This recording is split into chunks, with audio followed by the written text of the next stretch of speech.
মই শাসনত থকালৈকে মিয়াক কেতিয়াও শান্তিত থাকিবলৈ নিদিওঁ মই মুখ্যমন্ত্ৰী হৈ থকালৈকে অসমত মিয়া শান্তিত থাকিব নোৱাৰে এয়া ৰাজ্যৰ মুখ্যমন্ত্ৰীৰ হুংকাৰ ভাষণত সকলো ঠিকেই আছে কিন্তু কাৰ্যত প্ৰেক্ষাপট ধিং মুখ্যমন্ত্ৰীৰ কঠোৰ স্থিতি আৰু আৰক্ষী প্ৰশাসনকো কেৰেপ নকৰে মাতব্বৰৰ দলে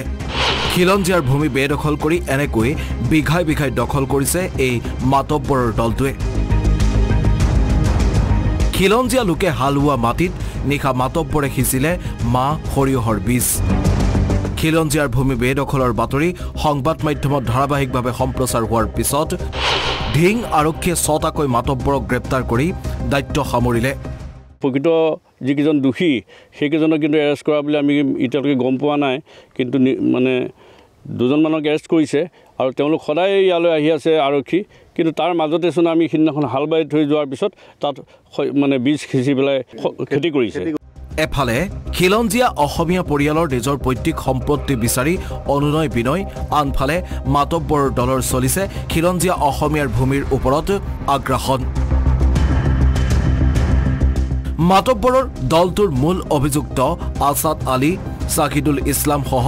আন সহযোগী এতিয়াও পলাতক যদিও নিশা হলে খিলঞ্জীয়াৰ ভূমিত চলায় কৃষি কাৰ্যৰ কাম কিন্তু ৰহস্যজনকভাৱে নীৰৱ নগাঁও আৰক্ষী প্ৰশাসন মছব আলী আৰু বাবুল আলী খুৰা ভতিজা এই ইহঁতকেইটাই এইবিলাক গণ্ডগোল লগাই আছে ইহঁতক যদি ধৰি নানে তেতিয়া আমি শান্তি নাপাম আৰু সেই ব্যৱস্থা লৈছে বুলি কৈছে ক'ত লৈছে যদি লৈছেই তেতিয়াহ'লে সেউজীয়া কিয় হৈ আছে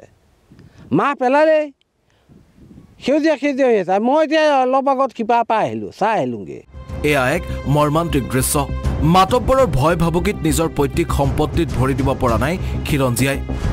এনেকৈ দূৰৈৰ পৰাই পৈতৃক ভূমি চাই নিতৌ উভতিছে দুৰ্ভগীয়া খিলঞ্জীয়া পৰিয়ালকেইটা এনেকৈ এতিয়া ৰাজ্যৰ মুখ্যমন্ত্ৰী ডক্টৰ হিমন্ত বিশ্ব শৰ্মাৰ পোনপটীয়া হস্তক্ষেপ বিচাৰিছে এইসকল খিলঞ্জীয়া অসমীয়া লোকে ভুক্তভোগী খিলঞ্জীয়া লোকসকলে বাৰম্বাৰ কংগ্ৰেছৰ জিলা পৰিষদৰ সদস্য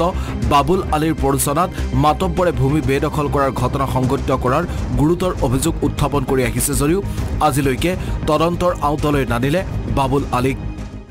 আমাৰ দেউতাহঁতে ইয়াতে মাটি লৈছিলে কছাৰীবৰীত তেতিয়া আমি মানে অলপ বুজি পাওঁ তেতিয়া আমি দেউতাহঁতৰ লগত আহোঁ তেতিয়া মানে এইটো অঞ্চলত জাওবন ইকৰা খেৰ এনেকৈ বহুত ধৰণৰ জংঘল আছিল আমি এই জাওবন ইকৰাৰ মাজে মাজে আহি আমাৰ যিটো মাটি আছিলে আমি তাত আহিছিলোঁ তাতে ৰাতি থাকিছিলোঁ এই তেতিয়া দিনত মানে এই ঘেঁহু কৰে তাৰপিছত মাটিমাহ কৰে মগুমাহ কৰে এইবিলাক আমি তুলিবলৈ আহিছিলোঁ সৰুতে এতিয়া প্ৰশ্ন হৈছে কি হ'ব এইসকল খিলঞ্জীয়াৰ এনেকৈ সদায় দূৰৈৰ পৰা চাই উভতিব নে নিজৰ মাটিত খেতি কৰাৰ সুবিধাও কেতিয়াবা হ'ব